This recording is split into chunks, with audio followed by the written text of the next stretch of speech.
मेरे प्यारे देशवासियों, आज पूरा विश्व क्रिटिकल मिनरल को लेकर के बहुत ही सतर्क हो गया है। उसके सामर्थ्य को लोग भली भांति समझने लगे हैं। कल तक जिस तरफ ज्यादा ध्यान नहीं था, वो आज सेंटर स्टेज पे है। हमारे लिए भी क्रिटिकल मिनरल्स में आत्मनिर्भरता बहुत अनिवार्य है। एनर्जी का सेक्टर हो, इंडस्ट्री का सेक्टर हो, रक्षा क्षेत्र हो, टेक्नोलॉजी के हर क्षेत्र हो, आज क्रिटिकल मिनरल्स की टेक्नोलॉजी के अंदर बहुत अहम भूमिका है। और इसलिए नेशनल क्रिटिकल मिशन हमने लॉन्च किया है। 1200 से अधिक स्थानों पर खोज का अभियान चल रहा है और हम क्रिटिकल मिनरल में भी आत्मनिर्भर बनने की दिशा में आगे बढ़ रहे हैं। मेरे प्यारे देशवासियों, स्पेस सेक्टर का कमाल तो हर देशवासी देख रहा, गर्व से भर जा रहा। और हमारे group captain Shubhanshu Shukla space station से लौट चुके हैं और आने वाले कुछ दिनों में वो भारत भी आ रहे हैं। हम स्पेस में भी अपने दम पर आत्मनिर्भर भारत गगनयान की तैयारी कर रहे हैं। हम अपने बलबूते पर हमारा अपना स्पेस स्टेशन बनाने की दिशा में हम काम कर रहे हैं। और पिछले दिनों स्पेस में जो रिफॉर्म किए गए, मुझे बहुत गर्व हो रहा है।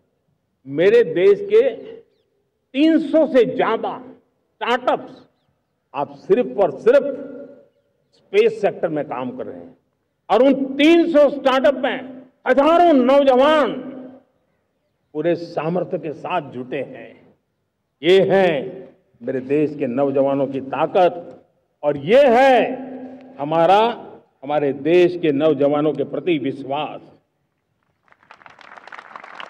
मेरे प्यारे देशवासियों, 140 करोड़ भारतवासी 2047 में जब आजादी के 100 साल होंगे, विकसित भारत के संकल्प को परिपूर्ण करने के लिए पूरी ताकत से जुटे हैं।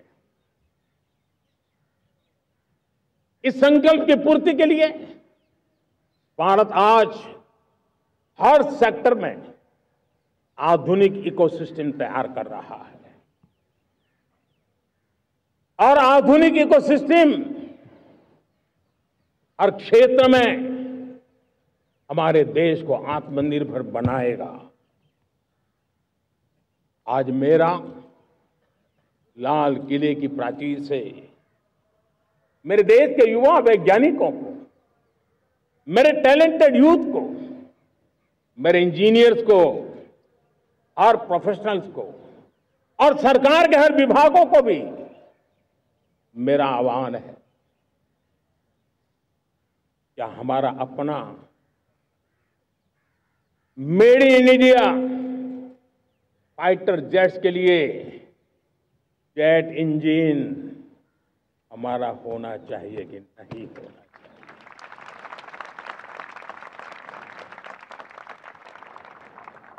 हम फार्मा ऑफ द वर्ल्ड माने जाते हैं। वैक्सीन में हम नए नए विक्रम स्थापित करते हैं, लेकिन क्या समय की मांग नहीं है? हम रिसर्च और डेवलपमेंट में और ताकत लगाएं, हमारे अपने पेटेंट हो, हमारी अपनी बनाई हुई मानव जात के कल्याण की सस्ते से सस्ती और सबसे कारगर नई नई दवाइयों की शोध हो, हर संकट में साइड इफेक्ट के बिना मानव जात के कल्याण में काम आए। बायो 3 पॉलिसी भारत सरकार ने बनाई है। मैं देश के नौजवानों को कहता हूं, आइए बायो 3 पॉलिसी का अध्ययन करके अब कदम उठाइए। देश का भाग्य बदलना है, आपका सहयोग चाहिए। मेरे प्यारे देशवासियों, आज आईटी का युग है, डेटा की ताकत है। क्या समय की मांग नहीं है? ऑपरेटिंग सिस्टम से लेकर के साइबर सुरक्षा तक, डीप टेक से लेकर के आर्टिफिशियल इंटेलिजेंस तक, सारी चीजें हमारी अपनी हो, इस पर हमारे ही लोगों का सामर्थ्य जुटा हुआ हो, उनकी सामर्थ्य शक्ति का विश्व को परिचय कराए। साथियों, आज दुनिया में सोशल मीडिया कहो, बाकी प्लेटफॉर्म कहो, दुनिया के प्लेटफॉर्म पर हम काम कर रहे हैं। दुनिया ने हमने दिखा दिया है, यूपीआई का हमारा प्लेटफॉर्म आज दुनिया को अजूबा कर रहा है। हमारे में सामर्थ्य है। रियल टाइम ट्रांजैक्शन में 50% अकेला भारत यूपीआई के माध्यम से कर रहा है। इसका मतलब की ताकत है। क्रिएटिव वर्ल्ड हो, सोशल मीडिया हो, ये जितने भी प्लेटफॉर्म्स हैं, मेरे देश के नौजवानों में चुनौती करता हूं आपको, आइए हमारे अपने प्लेटफॉर्म क्यों ना हो, हम क्यों दूसरों पर निर्भर रहे, क्यों भारत का धन बाहर जाए। और मुझे आपके सामर्थ्य पर भरोसा है। मेरे प्यारे देशवासी, जैसे ऊर्जा के क्षेत्र में हम डिपेंडेंट हैं, वैसा ही देश का दुर्भाग्य है कि फर्टिलाइजर, उसमें भी हमें दुनिया पर निर्भर रहना पड़ता है। मेरे देश के किसान भी फर्टिलाइजर का सही उपयोग कर करके धरती माता की सेवा कर सकते हैं। अनाप शनाप उपयोग से भी धरती मां को बहुत नुकसान पहुंचा रहे हैं। लेकिन साथ साथ मैं देश के नौजवानों को कहना चाहता हूं, देश के उद्योग जगत को कहना चाहता हूं, देश के प्राइवेट सेक्टर को कहना चाहता हूं, आइए हम फर्टिलाइजर के भंडार भर दें, हम नए नए तौर तरीके खोजें और भारत की आवश्यकता के अनुसार हम अपना फर्टिलाइजर तैयार करें। हम औरों पर निर्भर न रहे। साथियों, आने वाला युग ईवी का है। अब ईवी बैटरी क्या हम नहीं बनाएंगे? हम निर्भर रहेंगे? सोलर पैनल की बात हो, इलेक्ट्रिक व्हीकल्स के लिए जिन जिन चीजों की आवश्यकताएं हैं, वो हमारी अपनी होनी चाहिए। साथियों, मैं ये इसलिए कहने की हिम्मत करता हूं, क्यों? क्योंकि मुझे देश के नौजवानों के सामर्थ्य पर भरोसा है। और भरोसा सिर्फ वो मेरे देश के नौजवान है इतने मात्र से नहीं है। कोविड के समय हम बहुत सारी चीजों पर निर्भर थे। तो मेरे देश के नौजवानों को कहा गया कि वैक्सीन हमारी अपनी चाहिए, देश ने करके दिखाया। कोविन प्लेटफॉर्म हमारा अपना होना चाहिए, देश ने करके दिखाया। करोड़ों करोड़ों लोगों की जिंदगी बचाने का काम हमने किया है। वही स्पिरिट, वही जज्बा हमें जीवन के हर क्षेत्र में आत्मनिर्भर बनने के लिए अपना सब कुछ देना है। अपना जो बेस्ट है वो हमें दे करके रहना है। साथियों, पिछले 11 साल में एंटरप्रेन्योरशिप, उद्यमशीलता को बहुत बड़ी ताकत मिली। आज लाखों स्टार्टअप्स टियर 2, टियर 3 सिटी में देश की अर्थशक्ति को, देश के इनोवेशन को ताकत दे रहे हैं। उसी प्रकार से मुद्रा योजना से हमारे देश के करोड़ों नौजवान, उसमें भी हमारी बेटियां, करोड़ों करोड़ों लोग मुद्रा से लोन लेकर के अपना खुद का कारोबार कर रहे हैं। खुद तो अपने पैरों पर खड़े हुए हैं, लेकिन औरों को भी पैरों पर खड़े रहने की ताकत देते हैं। वे भी एक प्रकार से हर व्यक्ति को आत्मनिर्भर बनाने का अवसर दे रही है। मेरे साथियों, विमेन सेल्फ हेल्प ग्रुप किसी का ध्यान नहीं था। पिछले 10 साल में विमेन सेल्फ हेल्प ग्रुप ने कमाल करके दिखाया। आज उनके प्रोडक्ट दुनिया के बाजार में जाने लगे हैं। लाखों करोड़ों का कारोबार हमारे विमेन सेल्फ हेल्प ग्रुप करते हैं। मैंने एक बार मन की बात में खिलौने की बात कही थी। हम करोड़ों करोड़ रुपए के खिलौने विदेश से लाते थे। मैंने ऐसे ही मन की बात में कहा, करे मेरे देश के नौजवानों, ऐसा भी करें इन्हें क्या, किलो भी बाहर जाएंगे। और आज मैं गर्व से कहता हूं कि मेरा देश खिलौने एक्सपोर्ट करने लग गया है। यानी देश के सामर्थ्य को हर प्रकार के अवसर मिले, हर रुकावटों से मुक्ति मिले, उसको सर्वाधिक करने के लिए प्रेरित किया जाए। देश कर सकता है।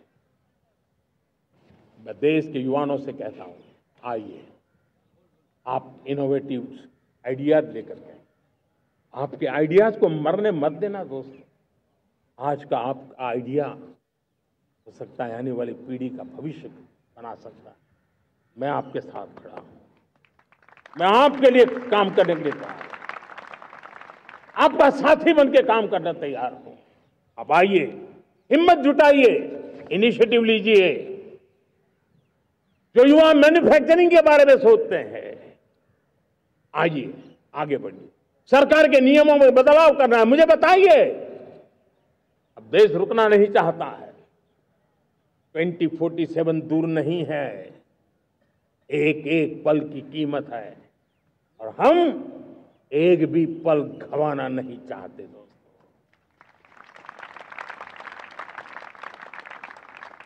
साथियों,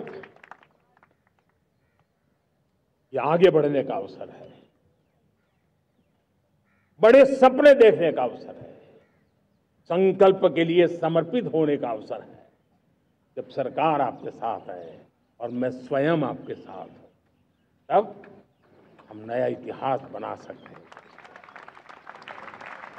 साथियों, आज नेशनल मैन्युफैक्चरिंग मिशन पर बहुत तेजी से काम हो रहा है। हमारे एमएसएमई उसका लोहा दुनिया मानती है।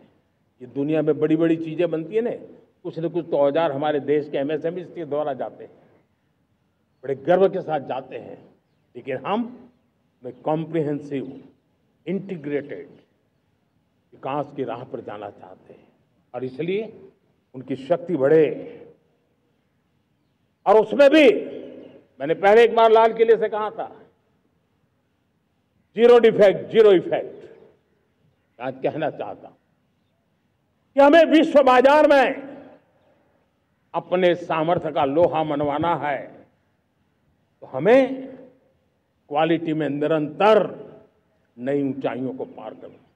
दुनिया क्वालिटी को स्वीकार करती है, हमारी गुणवत्ता सबसे ज्यादा हो और सरकार के भी प्रयास हो, रॉ मटेरियल की भी उपलब्धि हो, हमारी प्रोडक्शन की कॉस्ट कैसे कम हो, हम उसमें दम रह गए।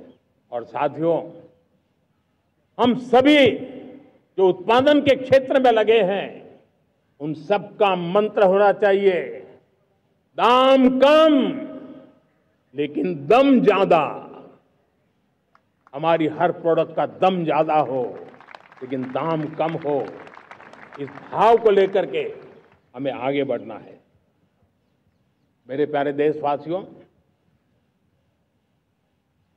आजादी के लिए अनगिनत लोगों ने बलिदान दिए हैं। मैंने पहले भी कहा, जवानी खपा दी, फांसी पे लटक गए। क्यों? स्वतंत्र भारत के लिए। 75-100 साल पहले का वो कालखंड याद कीजिए। पूरा देश स्वतंत्र भारत के मंत्र को लेकर के जीता था। आज समय की मांग है, स्वतंत्र भारत का मंत्र लेकर के जीने वालों ने हमें स्वतंत्र भारत दिया।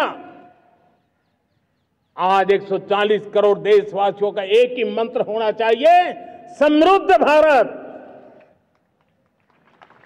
अगर कोटि कोटि लोगों के बलिदान से स्वतंत्र भारत हो सकता है, तो कोटि कोटि लोगों के संकल्प से, पुरुषार्थ से, आत्मनिर्भर बनने से, वोकल फॉर लोकल की बात करने से, स्वदेशी का मंत्र को जापने से समृद्ध भारत भी बन सकता है। वो पीढ़ी स्वतंत्र भारत के लिए खप गई थी, ये पीढ़ी समृद्ध भारत के लिए नए कदम उठाए, यही समय की मांग है। और इसलिए मैं आज बार बार आग्रह करता हूं और मैं देश के सभी इन्फ्लुएंसर्स को कहना चाहता हूं, इस मंत्र को आगे बढ़ाने में मेरी मदद कीजिए। मैं सभी राजनीतिक दलों को, राजनेताओं को सबसे कहता हूं कि आइए, ये किसी राजनीतिक दल का एजेंडा नहीं है, भारत हम सबका है। हम मिलकर के वोकल फॉर लोकल उस मंत्र को हर नागरिक के जीवन का मंत्र बनाएं। भारत में बनी हुई, भारत के नागरिकों के पसीने से बनी हुई वो चीजें जिसमें भारत की मिट्टी की महक हो और जो भारत के आत्मनिर्भर के संकल्प को ताकत देता हो, हम उसी को खरीदेंगे, हम उसी का उपयोग करेंगे, हम उस दिशा में आगे आए। यह हमारा सामूहिक संकल्प हो, देखते ही देखते हम दुनिया बदल देंगे। दोस्तों, मैं आज हर छोटे मोटे व्यापारी को, दुकानदार से आग्रह करना चाहता हूं, आपकी भी जिम्मेवारी है। हम छोटे थे, हमने कभी बाजार में देखा नहीं था कि शुद्ध घी की दुकान, ऐसे ही लिखा जाता था घी की दुकान, लेकिन समय रहते लोग लिखने लगे शुद्ध घी की दुकान। मैं चाहता हूं देश में ऐसे व्यापारी आगे आए, ऐसे दुकानदार आए कि हाँ स्वदेशी माल बिकता है, वो बोर्ड लगा रहे हैं। हम स्वदेशी का गर्व करने लगे। हम स्वदेशी मजबूरी में नहीं, मजबूती के साथ उपयोग करेंगे, मजबूती के लिए उपयोग करेंगे और जरूरत पड़ी तो औरों को मजबूर करने के लिए उपयोग करेंगे। ये हमारी ताकत होनी चाहिए, ये हमारा मंत्र होना चाहिए। मेरे प्यारे देशवासियों,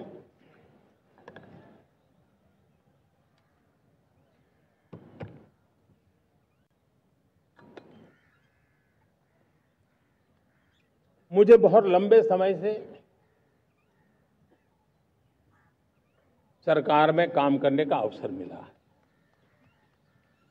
मैंने कई सारे उतार चढ़ाव देखे हैं, सरकारों की मुसीबतों से भी मैं परिचित हूं, व्यवस्थाओं की मर्यादाओं से भी परिचित हूं, लेकिन उसके बावजूद भी हमारी जिम्मेवारी है कि हम किसी की लकीर को छोटी करने में अपनी ताकत बर्बाद न करें। मैं बड़े अनुभव से कहता हूं, किसी दूसरे की लकीर छोटी करने के लिए अपनी ऊर्जा हमें नहीं खपानी है। हमें पूरी ऊर्जा के साथ हमारी लकीर को लंबा करना है।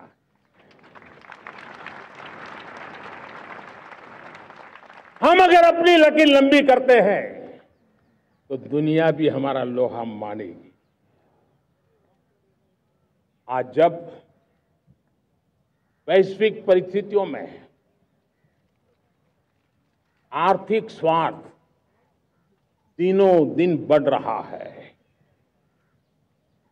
तब समय की मांग है कि हम उन संकटों के रोते बैठने की जरूरत नहीं है, हिम्मत के साथ हम अपनी लकीर को लंबी करें।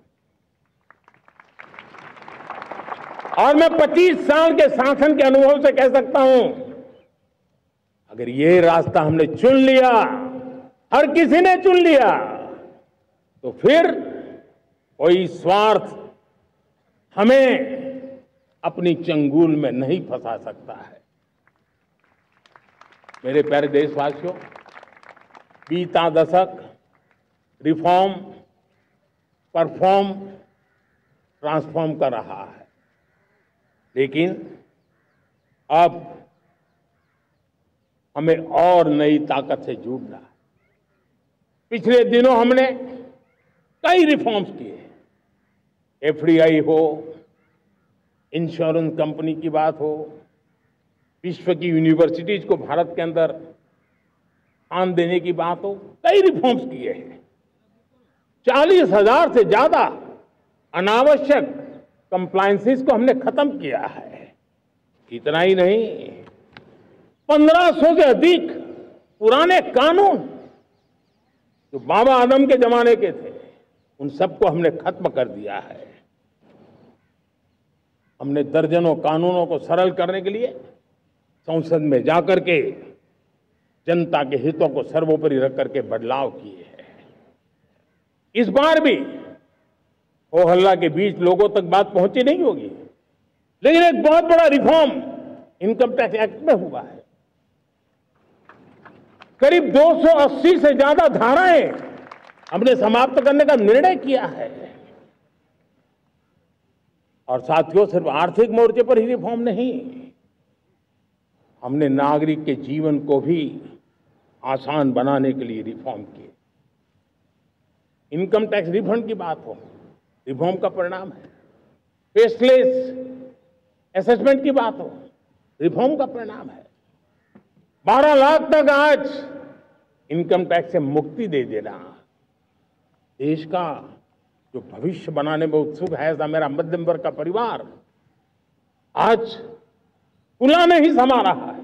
कभी किसी ने सोचा नहीं था कि 12 लाख रुपए तक का इनकम टैक्स पर जीरो कर दिया जाएगा। आज कर लिया है। जब देश का सामर्थ्य बढ़ता है तो देशवासियों को लाभ मिलता है। अंग्रेजों के जमाने से दंड संहिता में हम दबे पड़े थे, दंड का भय दिखा करके जीवन चल रहा था। 75 साल आजादी के ऐसे ही गए। हमने दंड संहिता को खत्म कर दिया, न्याय संहिता को ले आए हैं। न्याय संहिता में भारत के नागरिक के प्रति विश्वास का भाव है।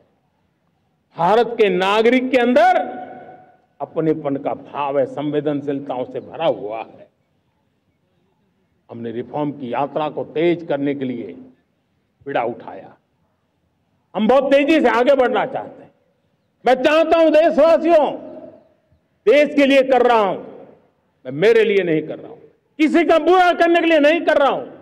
मेरे राजनीतिक दल, मेरे प्रतिस्पर्धी साथी भी देश की इस उज्जवल भविष्य के लिए आगे आए, हमारा साथ दे। स्ट्रक्चरल रिफॉर्म्स की बात हो, रेगुलेटरी रिफॉर्म्स की बात हो, पॉलिसी रिफॉर्म की चर्चा हो, प्रोसेस रिफॉर्म की चर्चा हो, प्रोसीड्यूरल रिफॉर्म्स करने की जरूरत हो, हर प्रकार के रिफॉर्म्स ये आज हमने मकसद बना करके चले हैं। और मेरे प्यारे देशवासियों, नेक्स्ट जनरेशन रिफॉर्म्स के लिए हमें एक टास्क फोर्स गठित करने का निर्णय किया है।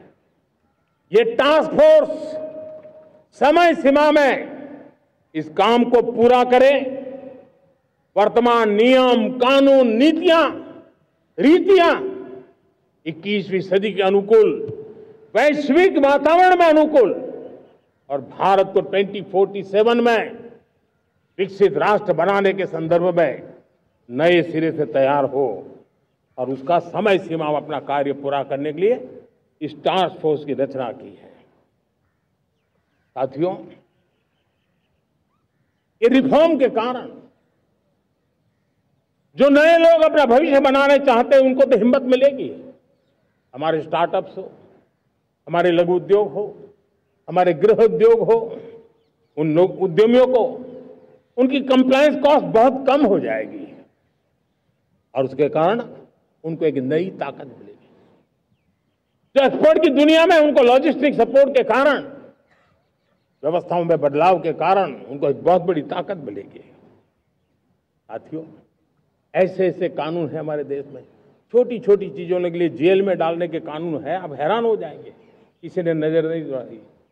मैं पीछे लगा हूं, ये मेरे देश के नागरिकों को जेल में बंद करने वाले जो अनावश्यक कानून है वो खत्म होने चाहिए। हम संसद में पहले भी बिल लाए थे, इस बार भी लेके आए हैं। साथियों, इस दिवाली में आपकी डबल दिवाली का काम मैं करने वाला हूं। इस दिवाली में आपको एक बहुत बड़ा तोहफा देशवासियों को मिलने वाला है। पिछले 8 साल से हमने जीएसटी का बहुत बड़ा रिफॉर्म किया। पूरे देश में टैक्स के बर्डन को कम किया, टैक्स की व्यवस्थाओं को सरल किया और 8 साल के बाद समय की मांग है कि हम एक बार उसको रिव्यू करें। हमने एक हाई पावर कमेटी को बिठा करके रिव्यू शुरू किया, राज्यों से भी विचार विमर्श किया और मेरे प्यारे देशवासियों, हम नेक्स्ट जनरेशन जीएसटी रिफॉर्म्स लेकर के आ रहे हैं। ये दिवाली के अंदर आपके लिए तोहफा बन जाएंगे। सामान्य मानवीय की जरूरतों के टैक्स भारी मात्रा में कम कर दिए जाएंगे। बहुत बड़ी सुविधा बढ़ेगी। हमारे एमएसएमई, हमारे लघु उद्यमी, इनको बहुत बड़ा लाभ मिलेगा। रोजमर्रा की चीजें बहुत सस्ती हो जाएगी और उससे इकोनॉमी को भी एक नया बल मिलने वाला है। मेरे प्यारे देशवासियों, आज देश तीसरी बड़ी इकोनॉमी बनने के लिए समय है, तेज गति से आगे बढ़ रहा है। हम दरवाजे खटखटा रहे हैं और बहुत तेजी से हम उसको अचीव भी कर लेंगे। और कोई तो दिन होगा मैं आपके बीच आकर के लाल किले की प्राचीर से ये खबर भी सुनाऊंगा।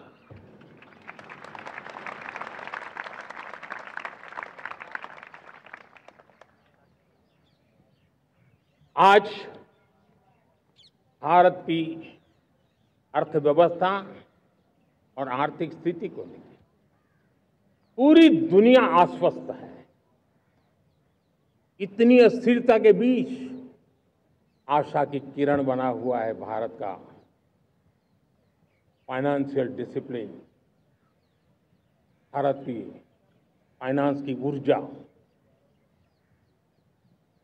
संकट के घेरे में जब अर्थव्यवस्था पड़ी हुई है, तब भारत ही उसे बाहर निकलेगा, ये भरोसा दुनिया में पनपा है। आज इन्फ्लेशन कंट्रोल में है, फॉरेन एक्सचेंज रिजर्व हमारे बहुत मजबूत है, हमारे मैक्रो इकोनॉमिक इंडिकेटर्स बहुत मजबूत है। ग्लोबल रेटिंग एजेंसी भी लगातार भारत की सराहना करती हैं, भारत की अर्थव्यवस्था पर ज़्यादा से ज़्यादा विश्वास व्यक्त कर रही है। ये बढ़ती हुई अर्थव्यवस्था का लाभ मेरे देश के गरीबों को मिले, मेरे देश के किसानों को मिले, मेरे देश की नारी शक्ति को मिले, मेरे देश के मध्यम वर्ग को मिले, मेरे देश की विकास धारा को ताकत देने वाला बने। उस दिशा में हम नए नए प्रयास करें। आज युवाओं के लिए नए नए सेक्टर में हमारे नौजवानों के लिए अवसर बन रहे हैं। स्किल डेवलपमेंट, स्वरोजगार, बड़ी बड़ी कंपनियों में इंटर्नशिप, इस पर एक बहुत बड़े स्तर पर अभियान चल रहा है। और इसलिए देश के नौजवानों, आज मैं आपके लिए भी एक खुश खबर लेकर के आया, मेरे देश के नौजवानों के लिए आया। आज 15 अगस्त है। आज 15 अगस्त के ही दिन मेरे देश के युवाओं के लिए 1 लाख करोड़ रुपए की योजना हम चालू कर रहे हैं, लागू कर रहे हैं। आज से प्रधानमंत्री विकसित भारत रोजगार योजना आज ही 15 अगस्त को लागू हो रही है। ये आपके लिए बहुत खुशखबरी है। इस योजना के तहत निजी क्षेत्र में पहली नौकरी पाने वाले नौजवान को, बेटे बेटी को 15,000 रुपया सरकार की तरफ से दिए जाएंगे। कंपनियों को भी नए रोजगार देने के अवसर जो भी ज्यादा जुटाएगा, उनको भी प्रोत्साहन राशि दी जाएगी। प्रधानमंत्री विकसित भारत रोजगार योजना करीब करीब 3.5 करोड़ नौजवानों को रोजगार के नए अवसर बनाएगी। मैं सभी नौजवानों को इसके लिए बहुत बहुत बधाई देता हूं। मेरे प्यारे देशवासियों, आज भारत में नारी शक्ति का लोहा हर कोई मानने लगा। बढ़ती इकोनॉमी की लाभार्थी हमारी नारी है, लेकिन बढ़ती इकोनॉमी को गति देने में भी हमारी नारी का बहुत बड़ा योगदान भी, हमारी मातृशक्ति का योगदान है, हमारी स्त्री शक्ति का योगदान है। स्टार्टअप से लेकर स्पेस सेक्टर तक हमारी बेटियां छाई हुई हैं, खेल के मैदान में छाई हुई हैं, फौज में चमक रही है। आज गर्व के साथ नारी कंधे से कंधा मिलाकर के देश की विकास यात्रा में भागीदार हो रही। देश गर्व से भर गया जब एनडीए की विमेन कैडेट्स उनका पहला पास आउट हुआ था। पूरा देश गर्व से भर गया था। सारे टीवी चैनल उसी के पीछे लगे हुए थे। कितने बड़े गौरव की पल थी। Self help group, 10 crore self help group की बहनें क्या कमाल कर रही है। नमो ड्रोन दीदी नारी शक्ति की एक नई पहचान बनी। गांव में मुझे एक बहन मिली, वो कहती मुझे अब तो गांव वाले पायलट कह करके बुलाते हैं। बड़े गर्व से कह रही, ज्यादा पढ़ी लिखी नहीं थी, लेकिन उसका रतबा पैदा हुआ है। साथियों, हमने 3 करोड़ महिलाओं को लखपति दीदी बनाने का संकल्प लिया था। 3 करोड़। और मुझे आज संतोष है कि हम तेज गति से काम कर रहे हैं। समय से पहले 3 करोड़ का लक्ष्य पार कर लेंगे। और आज मैं खुशी से देश को बताना चाहता हूं कि मेरे नारी शक्ति का सामर्थ्य देखिए। देखते ही देखते 2 करोड़ महिलाएं लखपति दीदी बन चुकी है। आज कुछ लखपति दीदी हमारे सामने बैठी है। ये है मेरे सामर्थ्य। और मेरा विश्वास है दोस्तों, भारत की विकास यात्रा में उनकी भागीदारी बढ़ने वाली। मेरे प्यारे देशवासियों, मेरे देश के किसानों का भारत की अर्थव्यवस्था में बहुत बड़ा योगदान है। भारत के किसानों की मेहनत रंग ला रही है। पिछले साल अनाज के उत्पादन में मेरे देश के किसानों ने के पुराने सारे विक्रम तोड़ दिए। ये सामर्थ्य है मेरे देश का। इतनी ही जमीन, लेकिन व्यवस्थाएं बदली, पानी पहुंचने लगा, अच्छे सीड्स मिलने लगे, किसानों को अच्छी सुविधाएं मिलने लगी, तो वो अपना सामर्थ्य देश के लिए बढ़ा रहा है। आज भारत दूध, दाल, जूट जैसे उत्पादन में नंबर 1 है दुनिया में। आज दुनिया का दूसरा सबसे बड़ा फिश प्रोड्यूसर। मेरे मछुआरा भाई बहनों की ताकत देखिए। फिश प्रोड्यूसर में दुनिया में हम दूसरे नंबर पर पहुंच चुके हैं।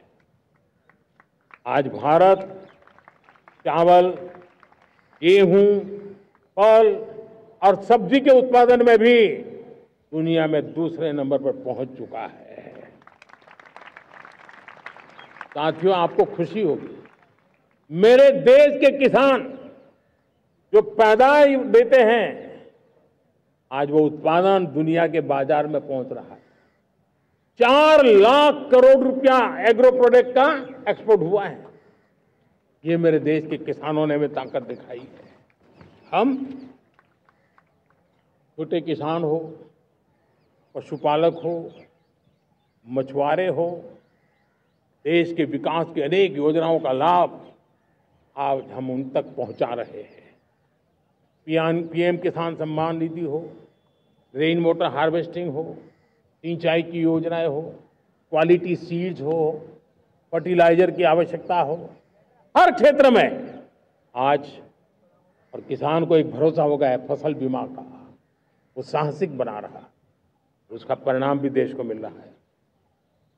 जो पहले कल्पना की बात थी आज हकीकत बन गई है।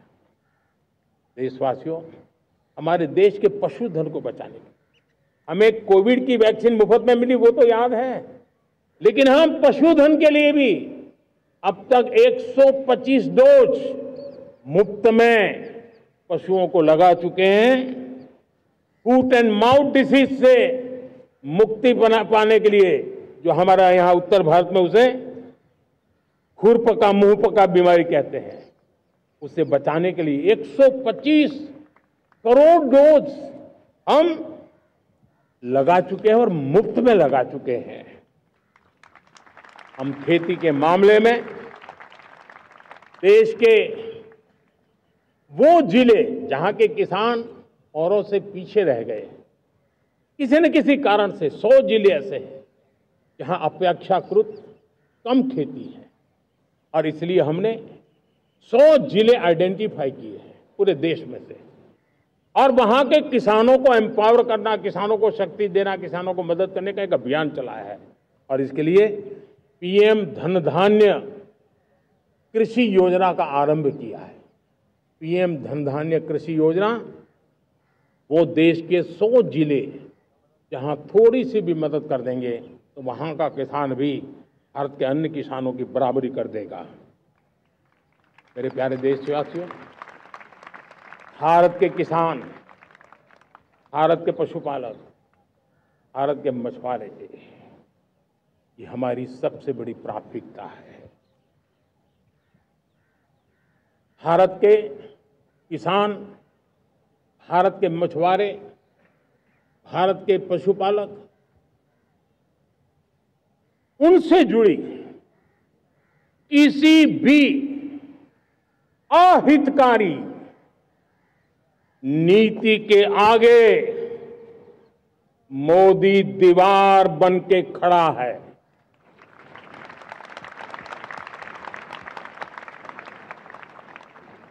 भारत अपने किसानों, अपने पशुपालकों, अपने मछुआरों के संबंध में कभी भी कोई समझौता नहीं स्वीकार करेगा।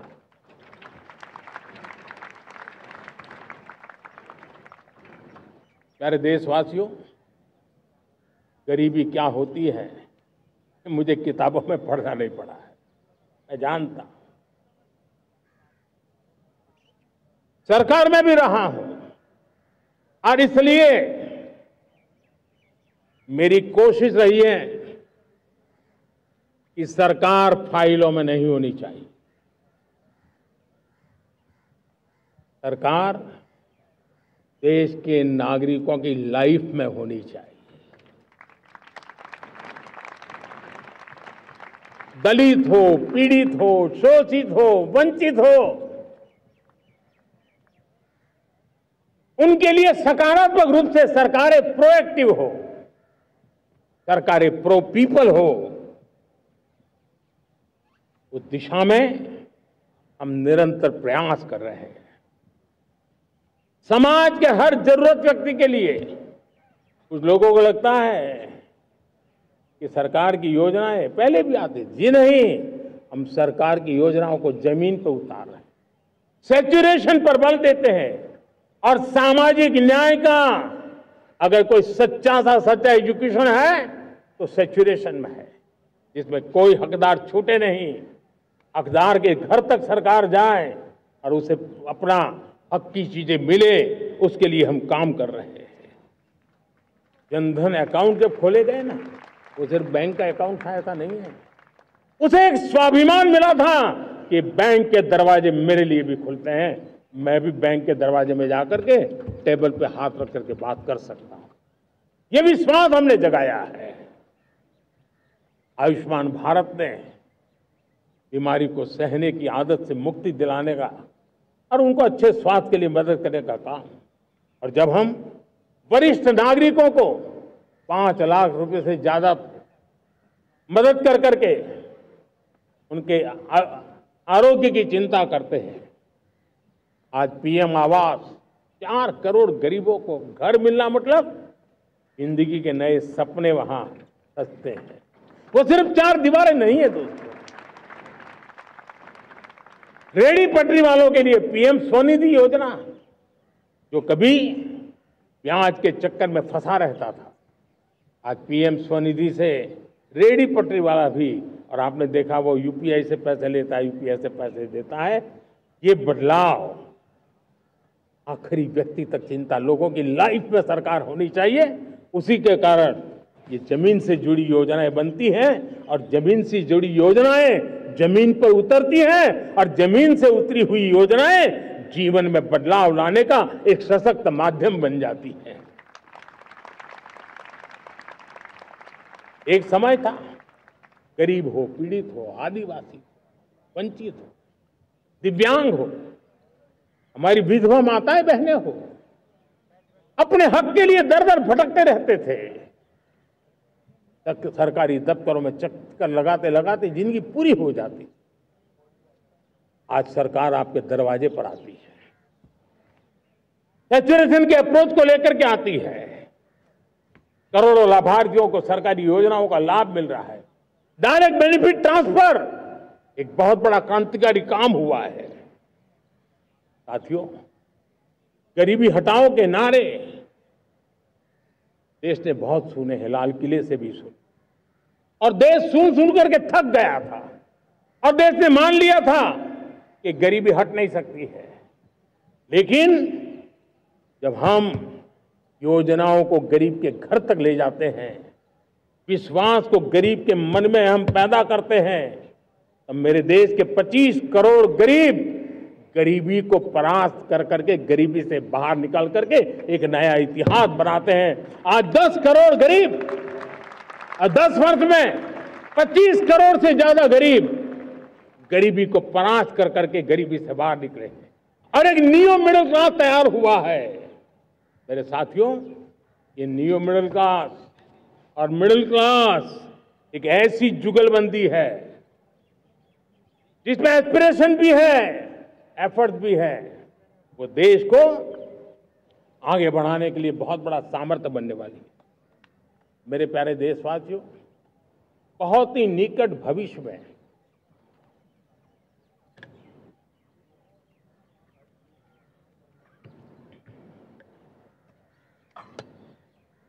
मेरे प्यारे देशवासियों, बहुत ही निकट भविष्य में महान समाज सुधारक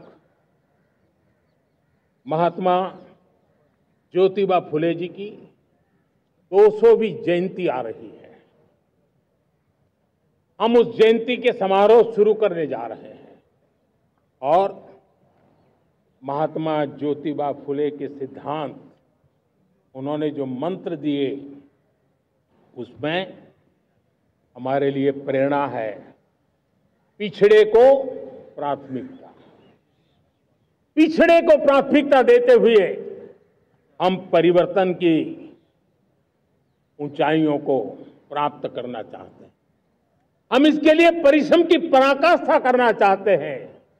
हम पारदर्शी नीतियों के द्वारा पिछड़ों को प्राथमिकता, ये हम धरती पर उतारना चाहते हैं, हर पिछड़े के जीवन में उतारना चाहते हैं।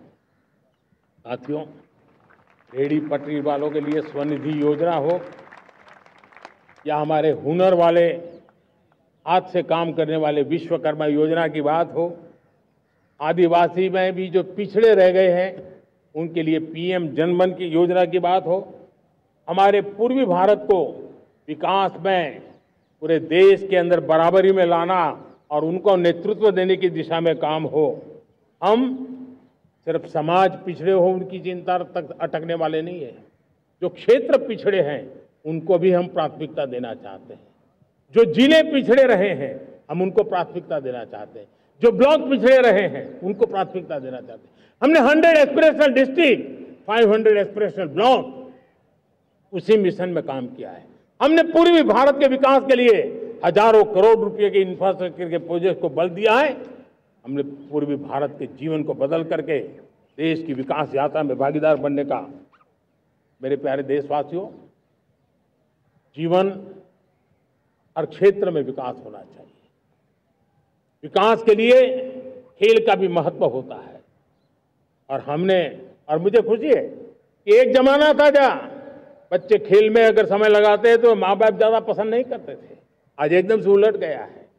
अगर बच्चे खेलकूद में आगे आते हैं, रुचि लेते हैं, तो माँ बाप गर्व से भर जाते हैं। मैं इसे एक शुभ संकेत मानता हूं। मेरे देश के परिवार के अंदर खेल को प्रोत्साहन का वातावरण मैं देखता हूं, मेरा मन गर्व से भर जाता है। मैं इसे देश के भविष्य के लिए बहुत शुभ संकेत मानता हूं।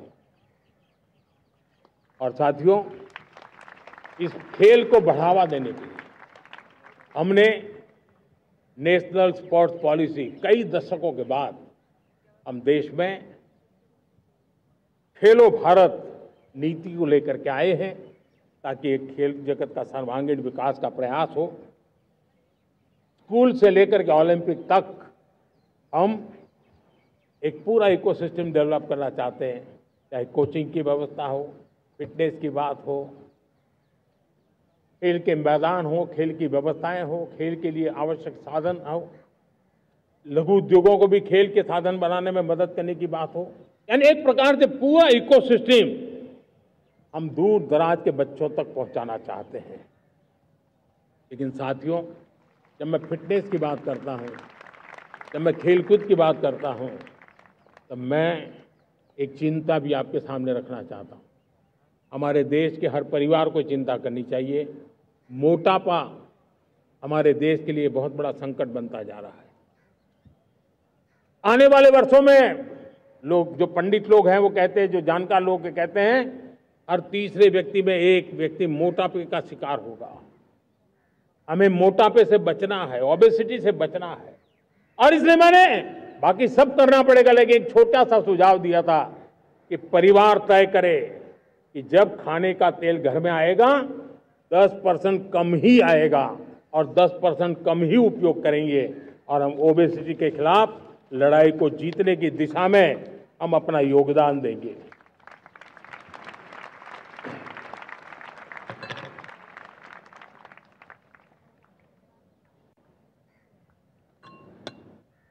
मेरे प्यारे देशवासियों, हमारा देश भाग्यवान है।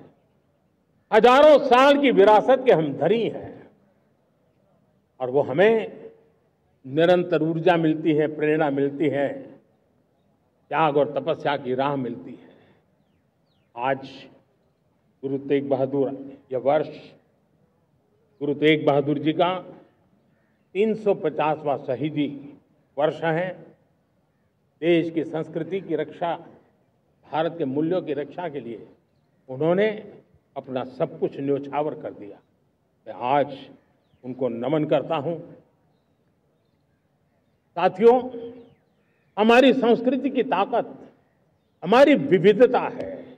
हम विविधता को सेलिब्रेट करना चाहते हैं। हम विविधता को सेलिब्रेट करने की आदत बनाना चाहते हैं। यह हमारा गौरव है कि हमारा भारत माँ का यह बगीचा कितने विविध प्रकार के फूलों से सजा हुआ है, कितनी विविधताएं हैं। ये विविधता हमारे लिए एक बहुत बड़ा, हमारी विरासत है, बहुत बड़ा गौरव है। हमने प्रयागराज के महाकुंभ में देखा भारत की विविधता को कैसे जिया जाता है। एक स्थान पर करोड़ों लोग, एक ही भाव, एक ही प्राण, एक ही प्रयास, दुनिया के लिए बहुत बड़ा अजूबा है। महाकुंभ की वो सफलता भारत की एकता की, भारत के सामर्थ्य की दुहाई देती है। साथियों, हमारा देश भाषाओं की विविधता से बहुत ही भरा हुआ है, पुलकित है। और इसीलिए हमने मराठी, असमिया, बांग्ला, पाली, प्राकृत को क्लासिकल लैंग्वेज का दर्जा दिया है। और मेरा मत है, हमारी भाषाएं जितनी विकसित होगी, हमारी सभी भाषाएं जितनी समृद्ध होगी, हमारे नॉलेज के सिस्टम को भी उतना ही बल मिलने वाला है। और हमारी वो ताकत है, आज जब डेटा का जमाना है ना, तो ये ताकत दुनिया के लिए भी बड़ी ताकत बन सकती है। इतना सामर्थ्य हमारी लैंग्वेज में। हमें हमारी सभी भाषाओं पर गर्व होना चाहिए। हमारी सभी भाषाओं के विकास के लिए हर किसी ने बनते हुए प्रयास करना चाहिए। साथियों, पांडुलिपि में हमारे ज्ञान के भंडार पड़े हैं, लेकिन उसके प्रति उदासीनता रही है। इस बार हमने ज्ञान भारतम योजना के तहत देश भर में जहां भी हस्तलिखित ग्रंथ है, जहां पांडुलिपियां हैं, सदियों पुराने जो दस्तावेज हैं, उनको खोज खोज करके आज की टेक्नोलॉजी का उपयोग करते हुए उस ज्ञान की समृद्धि को आने वाली पीढ़ियों के लिए काम आए, उस दिशा में काम कर रहे हैं। मेरे प्यारे देशवासियों, हमारा स्पष्ट मत है, यह देश सिर्फ सरकारें नहीं बनाती है, ये देश राज सत्ता पर विराजमान लोग ही नहीं बनाते हैं, ये देश शासन की धुरा संभालने वाले नहीं बनाते हैं। ये देश बनता है कोटि कोटि जनों के पुरुषार्थ से, ऋषियों के, मुनियों से, वैज्ञानिकों के, शिक्षकों के, किसानों के, जवानों के, सेना के, मजदूरों के, हर किसी के प्रयास से देश बनता है। हर किसी का योगदान होता है, व्यक्ति का भी होता है, संस्थाओं का भी होता है। आज मैं बहुत गर्व के साथ एक बात का जिक्र करना चाहता हूं। आज से 100 साल पहले एक संगठन का जन्म हुआ, राष्ट्रीय स्वयंसेवक संघ। 100 साल की राष्ट्र की सेवा एक बहुत ही गौरवपूर्ण स्वर्णिम पृष्ठ है। व्यक्ति निर्माण से राष्ट्र निर्माण के संकल्प को लेकर के 100 साल तक मां भारती का कल्याण का लक्ष्य लेकर के लक्षावधि स्वयंसेवकों ने मातृभूमि के कल्याण के लिए अपना जीवन समर्पित किया है। सेवा, समर्पण, संगठन और अप्रतिम अनुशासन, ये जिसकी पहचान रही है, ऐसा राष्ट्रीय स्वयंसेवक संघ दुनिया का ये सबसे बड़ा एनजीओ है। एक प्रकार से 100 साल का उसका समर्पण का इतिहास है। आज लाल किले की प्राचीर से 100 साल की इस राष्ट्र सेवा की यात्रा में योगदान करने वाले सभी स्वयंसेवकों को आदरपूर्वक स्मरण करता हूं और देश गर्व करता है राष्ट्रीय स्वयंसेवक संघ की इस 100 साल की भव्य समर्पित यात्रा को, और हमें प्रेरणा देता रहेगा। मेरे प्यारे देशवासियों, हम समृद्धि की ओर जा रहे हैं, लेकिन समृद्धि का रास्ता सुरक्षा से गुजरता है। पिछले 11 वर्षों में राष्ट्र सुरक्षा, राष्ट्र रक्षा, राष्ट्र के नागरिकों की रक्षा, इन सभी मोर्चों पर हमने पूरे समर्पण भाव से काम किया है। हम बदलाव लाने में सफल हुए हैं। यह देश जानता है कि हमारे देश का बहुत बड़ा जनजातीय क्षेत्र नक्सलवाद की चपेट में, माओवाद की चपेट में पिछले कई दशकों से लहूलुहान हो चुका था। सबसे ज्यादा नुकसान मेरे आदिवासी परिवारों को हुआ। आदिवासी माताओं बहनों ने अपने सपने के होनहार बच्चों को खो दिया। नौजवान बेटे गलत रास्ते पर खींच लिए गए, भटकाए गए, उनकी जीवन को तबाह कर दिया गया। हमने फौलादी हाथ से काम लिया। एक समय था कभी 125 से ज्यादा जिलों में नक्सलवाद अपनी जड़ें जमा चुका था। माओवाद की चंगुल में हमारे जनजातीय क्षेत्र, हमारे जनजातीय नौजवान फंसे हुए थे और आज 125 जिलों में से कम होते होते हम 20 पर ले आए हैं। उन जनजातीय समाज की सबसे बड़ी हमने सेवा की है। और आप देखिए, एक जमाना था जब बस्तर को याद करते ही माओवाद, नक्सलवाद, बम बंदूक की आवाज सुनाई देती थी। उसी बस्तर में माओवाद नक्सल से मुक्त होने के बाद जब बस्तर के नौजवान ओलंपिक करते हैं, हजारों नौजवान भारत माता की जय बोल करके खेल के मैदान में उतरते हैं, पूरा वातावरण उत्साह से भर जाता है। ये बदलाव देश देख रहा है। जो क्षेत्र कभी रेड कॉरिडोर के रूप में जाने जाते थे, वो आज विकास के ग्रीन कॉरिडोर बन रहे हैं। साथियों, हमारे लिए गर्व की बात है, भारत के नक्शे में जिन क्षेत्रों को लहूलुहान कर दिया गया था, लाल रंग से रंग दिया गया था, हमने वहां संविधान, कानून और विकास का तिरंगा फहरा दिया है। मेरे प्यारे देशवासियों,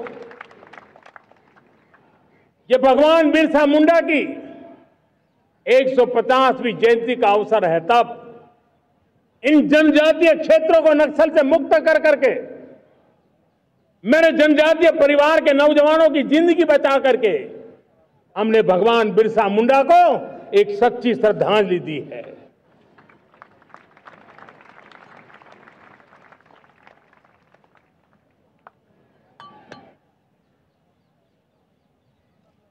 मेरे प्यारे देशवासियों, मैं आज देश के सामने एक चिंता, एक चुनौती के संबंध में आगाह करना चाहता हूं। षड्यंत्र के तहत, सोची समझी साजिश के तहत देश की डेमोग्राफी को बदला जा रहा है। एक नए संकट के बीज बोए जा रहे हैं और ये घुसपैठिए मेरे देश के नौजवानों की रोजी रोटी छीन रहे हैं। एक घुसपैठिए मेरे देश की बहन बेटियों को निशाना बना रहे हैं। ये बर्दाश्त नहीं होगा। ये घुसपैठिए भोले भाले आदिवासियों को भ्रमित करके उनकी जमीनों पर कब्जा कर रहे हैं। ये देश सहन नहीं करेगा। और इसलिए मेरे प्यारे देशवासियों, जब डेमोग्राफी परिवर्तन होता है, सीमावर्ती क्षेत्रों में डेमोग्राफी में परिवर्तन होता है, तब राष्ट्रीय सुरक्षा के लिए संकट पैदा होता है। देश की एकता, अखंडता और प्रगति के लिए ये संकट पैदा, सामाजिक तनाव के बीज बो देता है। और कोई देश अपना देश घुसपैठियों के हवाले नहीं कर सकता है। दुनिया का कोई देश नहीं कर सकता है, तो हम भारत को कैसे कर सकते हैं? हमारे पूर्वजों ने त्याग और बलिदान से आजादी पाई है, हमें स्वतंत्र भारत दिया है। उन महापुरुषों के प्रति हमारा कर्तव्य है कि हम हमारे देश में ऐसी हरकतों को स्वीकार न करें। उनकी सच्ची श्रद्धांजलि होगी। और इसलिए मैं आज लाल किले की प्राचीर से कहना चाहता हूं, हमने एक हाई पावर्ड डेमोग्राफी मिशन शुरू करने का निर्णय किया है। ये मिशन, इस मिशन के द्वारा ये जो भीषण संकट नजर आ रहा है, भारत पे मंडरा रहा है जो संकट है, उसको निपटाने के लिए तय समय में सुविचारित, सुनिश्चित रूप से अपने कार्य को करेगा। उस दिशा में हम आगे बढ़ रहे हैं। मेरे प्यारे देशवासियों, कल जन्माष्टमी का पावन पर्व है। भगवान श्री कृष्ण का जन्मोत्सव देश में मनाया जाता है। साथियों, जब मुझे भगवान श्री कृष्ण याद आते हैं तो हम देख रहे हैं कि पूरे विश्व में आज युद्ध के तौर तरीके बदल रहे हैं। हमने देखा है कि भारत युद्ध के हर नए तौर तरीकों को निपटने में समृद्ध है। हमने ऑपरेशन सिंदूर में दिखा दिया है, टेक्नोलॉजी में जो भी महारत थी। पाकिस्तान ने हमारे सैन्य ठिकानों पर, हमारे एयरबेस पर, हमारे संवेदनशील स्थानों पर, हमारे आस्था के केंद्रों पर, हमारे नागरिकों पर मिसाइल्स, ड्रोन अनगिनत मात्रा में उन्होंने वार किया। देश ने देखा है, लेकिन देश को सुरक्षित रखने के जो प्रयास पिछले 10 साल में हुए हैं, उस ताकत का परिणाम था कि उनके हर हमले को हमारे जाबाजों ने और हमारी टेक्नोलॉजी ने तिनके की तरह बिखेर दी।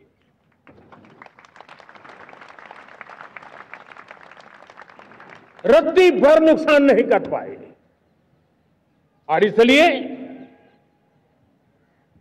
जब युद्ध के मैदान में टेक्नोलॉजी का विस्तार हो रहा है, टेक्नोलॉजी हावी हो रही है, तब राष्ट्र की रक्षा के लिए, देश के नागरिकों की सुरक्षा के लिए हमें भी, हमने जो आज महारत पाई है, वो महारत का और विस्तार करने की जरूरत है। हमने आज जो महारत पाई है, उसको लगातार अपग्रेड करते रहने की आवश्यकता है। और इसलिए साथियों, मैंने एक संकल्प लिया है, मुझे आपके आशीर्वाद चाहिए, कोटि कोटि देशवासियों के आशीर्वाद चाहिए। क्योंकि समृद्धि कितनी ही क्यों न हो, अगर सुरक्षा के प्रति उदासीनता बरतते हैं तो समृद्धि भी किसी काम की नहीं रहती। और इसलिए सुरक्षा का महत्व बहुत बड़ा है। और इसलिए मैं आज लाल किले की प्राचीर से कह रहा हूं, आने वाले 10 साल में 2035 तक राष्ट्र के सभी महत्वपूर्ण स्थलों, जिनमें सामरिक के साथ साथ सिविलियन क्षेत्र भी शामिल है, जैसे अस्पताल हो, रेलवे हो, जो भी आस्था के केंद्र हो, उन्हें टेक्नोलॉजी के नए प्लेटफॉर्म द्वारा पूरी तरह सुरक्षा का कवच दिया जाएगा। ये सुरक्षा का कवच लगातार विस्तार होता जाए, देश का हर नागरिक सुरक्षित महसूस करे। किसी भी प्रकार की टेक्नोलॉजी हम पर वार करने आ जाए, हमारी टेक्नोलॉजी उससे बेहतर सिद्ध हो। और इसलिए आने वाले 10 साल 2035 तक मैं ये राष्ट्रीय सुरक्षा कवच का विस्तार करना चाहता हूं, मजबूती देना चाहता हूं, आधुनिक बनाना चाहता हूं। और इसलिए भगवान श्री कृष्ण से प्रेरणा पाकर के हमने श्री कृष्ण का जो सुदर्शन चक्र था, उस सुदर्शन चक्र की राह को चुना है। आप में से बहुत लोगों को याद होगा, जब महाभारत की लड़ाई चल रही थी, श्री कृष्ण ने अपने सुदर्शन चक्र से सूर्य के प्रकाश को रोक दिया था और दिन में ही अंधेरा कर दिया था। सूर्य प्रकाश को सुदर्शन चक्र से रोक दिया था। और तब अर्जुन ने जो शपथ ली थी जयद्रथ का वध करने की, उस प्रतिज्ञा को अर्जुन पूर्ण कर पाए थे। वो सुदर्शन चक्र के पराक्रम और रणनीति का परिणाम था।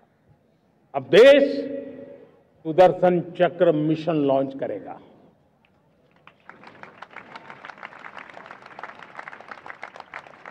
ये मिशन सुदर्शन चक्र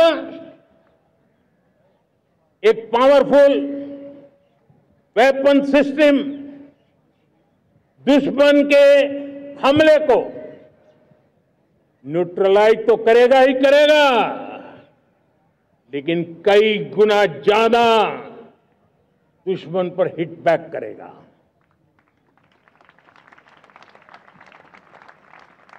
हमने भारत के इस मिशन सुदर्शन चक्र के लिए कुछ मूलभूत बातें भी तय की है।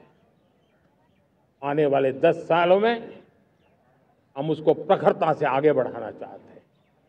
एक तो ये पूरी आधुनिक सिस्टम, इसके लिए रिसर्च, डेवलपमेंट, उसकी मैन्युफैक्चरिंग हमारे देश में ही हो, हमारे देश के नौजवानों के टैलेंट से हो, हमारे देश के लोगों के द्वारा बनी। दूसरा, एक ऐसी व्यवस्था होगी जो वॉरफेयर के हिसाब से भविष्य में क्या क्या संभावनाएं हैं उसका हिसाब किताब लगा करके +1 की स्ट्रेटेजी वर्कआउट करेगी। और तीसरा, सुदर्शन चक्र की एक ताकत थी, वो बहुत ही प्रिसाइज, जहां जाना था वहीं जाता था और वापस श्री कृष्ण के पास लौट के आता था।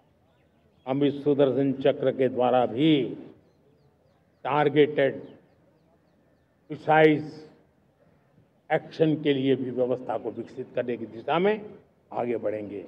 और इसलिए युद्ध के बदलते तौर तरीकों में राष्ट्र की सुरक्षा, नागरिकों की सुरक्षा के लिए मैं बड़े प्रतिबद्धता के साथ इस कार्य को आगे बढ़ाने के लिए वचन देता हूं। मेरे प्यारे देशवासियों, जब हम लोकतंत्र की बात करते हैं, स्वतंत्र भारत की बात करते हैं, तब हमारा संविधान हमारे लिए सर्वोच्च दीप स्तंभ होता है, हमारा प्रेरणा का केंद्र होता है। लेकिन आज से 50 साल पहले भारत के संविधान का गला घोंट दिया गया था, भारत के संविधान के पीठ पे छुरा भोंक दिया गया था, देश को जेल खाना बना दिया गया था, आपातकाल लगा दिया गया था, इमरजेंसी थोप दी गई थी। इमरजेंसी के 50 साल हो रहे। देश की किसी भी पीढ़ी ने संविधान की हत्या के इस पाप को कभी भूलना नहीं चाहिए। संविधान की हत्या करने वाले पापियों को नहीं भूलना चाहिए। और हमें भारत के संविधान के प्रति अपने समर्पण को और मजबूती देते आगे बढ़ना चाहिए। वो हमारी प्रेरणा है। मेरे प्यारे देशवासियों, मैंने इसी लाल किले से पंच प्रण की बात कही थी। मैं आज लाल किले से फिर से एक बार मेरे देशवासियों का पुनः स्मरण जरूर करना चाहता हूं। विकसित भारत बनाने के लिए न हम रुकेंगे, न हम झुकेंगे।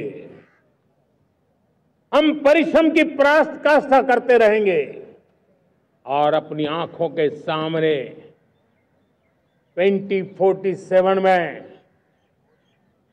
विकसित भारत बना करके रहेंगे।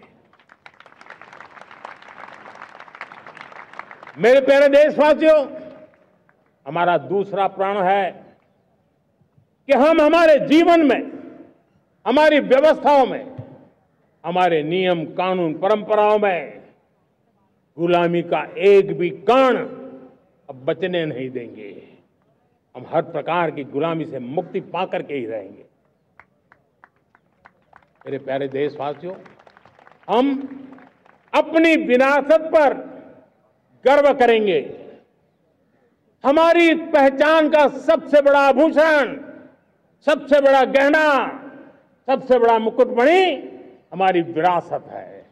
हम विरासत का गर्व करेंगे। मेरे प्यारे देशवासियों, इन सब के लिए एकता, ये मंत्र सबसे बड़ा शक्तिशाली मंत्र है।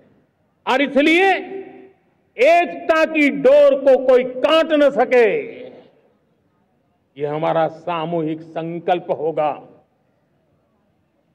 मेरे प्यारे देशवासियों, मां भारती के प्रति कर्तव्य निभाना ये पूजा से कम नहीं है, तपस्या से कम नहीं है, आराधना से कम नहीं है। और उसी भाव से